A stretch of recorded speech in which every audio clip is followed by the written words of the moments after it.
खाटू श्याम बाबा की कथा, बल, बलिदान और भक्ति की अमर गाथा। भगवान शिव की कृपा से वर प्राप्त, त्रैण धनुषधारी, अपार शक्ति के स्वामी, ऐसा था वीर बारबरीक। महाभारत युद्ध के प्रारंभ से पहले जब युद्ध भूमि की गंध आकाश में भरने लगी थी, तब एक अद्भुत योद्धा अपने 3 अमोघ बाणों के साथ युद्ध में सम्मिलित होने चला। वो कोई साधारण योद्धा नहीं था, भीम के पौत्र और घटोत्कच के पुत्र बारबरीक। उसे वरदान प्राप्त था कि 3 बाणों से वो संपूर्ण महाभारत का अंत एक ही क्षण में कर सकता था। एक बाण से शत्रु की पहचान करता, दूसरे से उन्हें बांधता और तीसरे से उनका अंत कर देता। किंतु भगवान श्रीकृष्ण जानते थे कि ऐसा सामर्थ्य यदि अनुचित पक्ष के हाथ लगे तो धर्म की विजय असंभव हो जाएगी।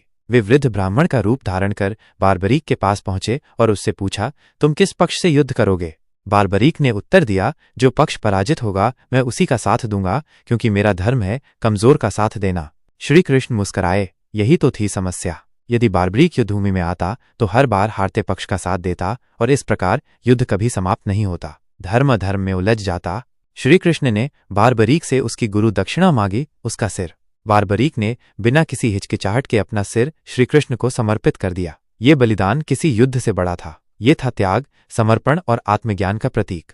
श्रीकृष्ण ने उसका सिर युद्ध भूमि पर एक ऊंचे स्थान पर स्थापित कर दिया ताकि वह महाभारत का संपूर्ण युद्ध देख सके, निष्पृह, मौन और साक्षी भाव से। वो बन गया धर्म का मूक दृष्टा, कृष्ण की लीला का परम साक्षी।